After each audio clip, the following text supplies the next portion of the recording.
Ecuador, al igual que Chile, está ubicado en una zona de alto riesgo sísmico por la acción de la placa oceánica de Nazca que choca con la placa continental. ¿Estamos preparados para un sismo como el que ocurrió en Chile?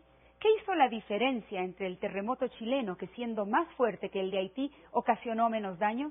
Nos lo explica José Antonio Sánchez en el siguiente reportaje. En 1960, Chile registró el terremoto más fuerte de la historia instrumental sísmica del planeta. Ha resultado seriamente dañada la ciudad con... Y este sábado 27, uno nuevo, que se ubicó en el quinto lugar, provocado. Terremoto. Weón. Por favor. No mames, güey. Ya, mamá, tranquilita, que no pasa nada, ya, tranquilita.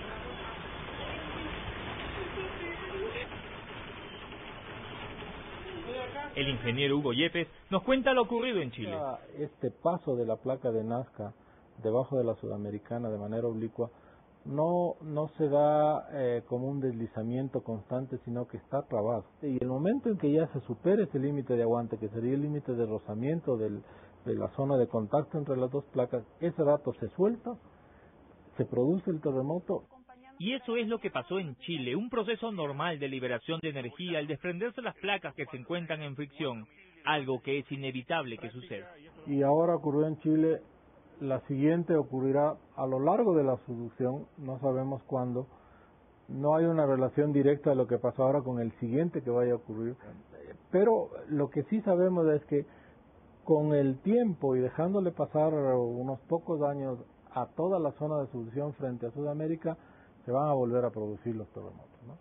Pero ¿cómo entender que el terremoto de Chile haya sido más fuerte que el terremoto en Haití y este haya registrado 1000 veces menos víctimas mortales?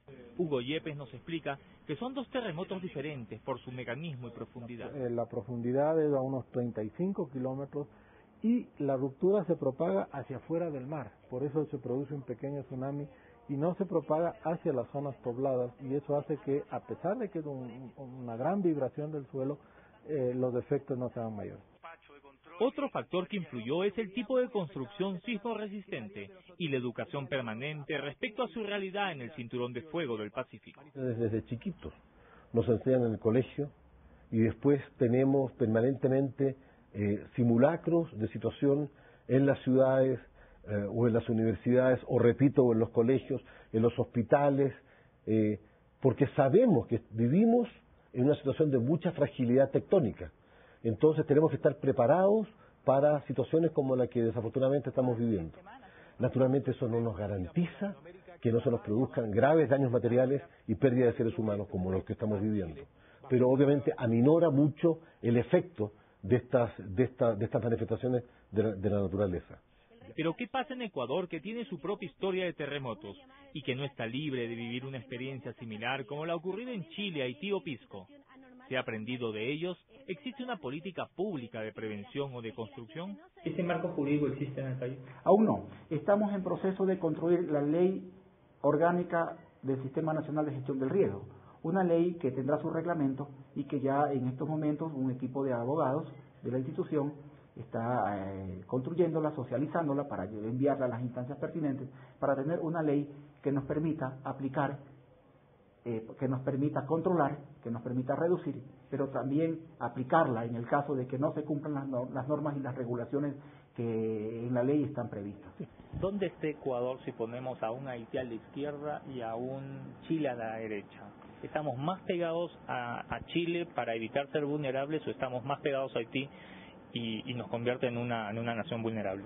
Lastimosamente, nuestras prácticas constructivas se parecen muchísimo más a las prácticas en las zonas de Haití, en las zonas pobres de Haití, que a lo que se ha visto ahora el comportamiento de la construcción en Chile. Si bien la prevención minimizó los fallecidos y la destrucción, la situación es difícil principalmente en la región del Biobío. No hay agua, no hay comida. El terremoto coincidió con el fin de mes. La gente esperaba un día más para cobrar su cheque y hacer compras. Y naturalmente en estas situaciones es cuando se mide la solidaridad entre los seres humanos y además donde desafortunadamente aflora la pobreza. Hoy hay problemas de saqueos, la gente aprendió a robar para satisfacer las necesidades familiares y los carabineros han permitido el retiro de los alimentos de los supermercados, aunque también las cámaras han registrado a quienes llevaban electrodomésticos y objetos variados. La comunicación está suspendida y es imposible en un país que se mueve con dinero plástico hacer transacciones bancarias como retirar dinero. Chile, en sus 4.000 kilómetros de largo, tiene tal vez un terremoto cada 10 años o un poco menos, que son de magnitud de alrededor de 8.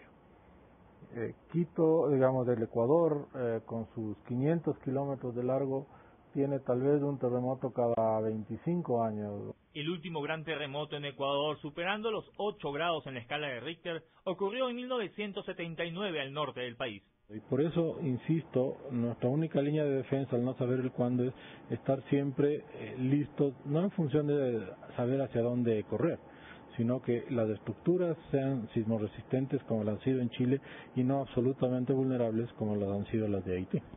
Las lecciones que podemos sacar son muchas. En menos de 2 meses hemos visto los dos extremos de la emergencia. La pregunta es, ¿cómo reaccionará Ecuador ante un terremoto y tsunami que resultan inevitables como proceso natural del constante roce de las placas? ¿Qué estamos haciendo como Estado y sociedad para evitar sucumbir?